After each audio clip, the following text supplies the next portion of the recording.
And while usually I'm the one giving things the wrong name, this time it was the lovely and talented people of New Orleans who decided to call this barbecue shrimp, even though it really has nothing to do with barbecue. But what it does have something to do with is being incredibly delicious. So here's what we're going to do. We need about 1.5 pounds of what they call colossal shrimp, which is kind of funny because, as some of you have found out, calling something that's only 4 inches long colossal usually doesn't work out. But anyway, that's the official name for these because they come 15 to a pound. And I'm also using ones that are called easy peel, which means they've been split down the back, which makes removing the exoskeleton very simple. So the only place it's really attached is down by the tail. So I just take my fingernails and peel that little piece off. I try to get all that tail meat out intact. And then once you've peeled that part of the shell, the rest will come right off. And not only are these easy peel shrimp easier to peel, they're also deveined. So very easy to work with. So bottom line, you're going to peel and devein your shrimp. You're going to separate the shells into a saucepan and reserve those. And of course, the shrimp you can throw right in a mixing bowl. And then what we're going to do is we're going to take the shrimp and drizzle over about 1.5 tablespoons or so of some kind of vegetable oil, something neutral. And then we're going to season this up. And the first thing we're going to add here is a ton of freshly and coarsely ground black pepper. I'm also going to put in a little bit of paprika. I'm using smoked paprika. A little shake of cayenne. And then last but not least, a little bit of Old Bay. Please do not substitute with a young bay. And then we're going to mix that up. And when it's tossed and combined thoroughly, I'm going to throw a piece of plastic over that, and we're going to let that sit in the fridge for at least an hour. We want that shrimp to start absorbing those flavors, so you can leave it in the fridge for at least an hour. A couple hours is fine. I guess overnight would be okay, although I've never tried that. And while that's chilling, we're going to go back over to the stove and make a shrimp stock, which is so simple. So I had you put all your shrimp shells in a saucepan, and we're going to place that over medium-high heat with a little chunk of butter, and we're just going to saute that for a minute or two until the shells turn pink. And even more so than color, you can go by smell here. When that smells like awesome sauteed shrimp, it's done. So cook it for a minute or two until it turns pink and smells awesome. And then we're going to dump in about 2 cups of liquid. I'm using chicken stock. You can use water, but I do like the chicken stock if I have it. And then all we're going to do is wait for that to come up to a simmer, turn it down to low, and just let it simmer on the back of the stove for about 20 minutes, okay? And a little bit will evaporate, but that's fine.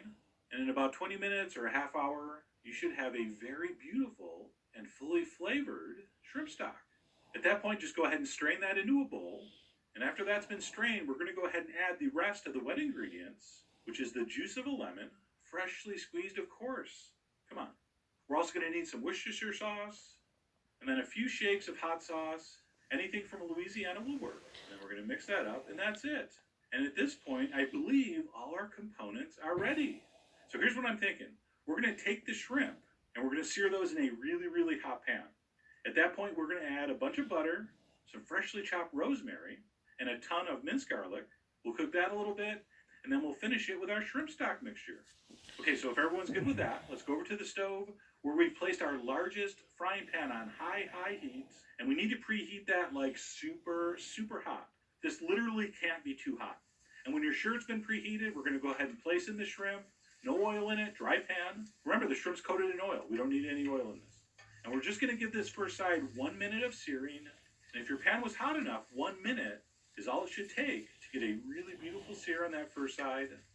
There you can see here. We're going to go ahead and turn those over. Again, the heat's on the highest it will go. Oh, and by the way, this is why you want to use large shrimp, so you can get a really beautiful sear on them before they overcook. All right, so we're going to flip all those over. And as soon as those get turned, we're going to quickly throw in our butter, which you can see I've cut into small chunks. So toss in the butter, toss in the garlic, toss in the rosemary, and we're just going to cook this for 1 minute. So take your tongs, give it a stir. We do not want to brown the garlic. All right, slightly golden's fine, brown is not. So 1 minute should be fine. The brownness you see at the bottom of the pan is not the garlic. That's the caramelization from the shrimp. So relax, that was fine. And after a 1 minute stir and sizzle, we're going to quickly pour in our shrimp stock, which of course is going to deglaze the pan. And this recipe is pretty much done. Now what you can do is just let this boil and reduce for a few minutes and serve it.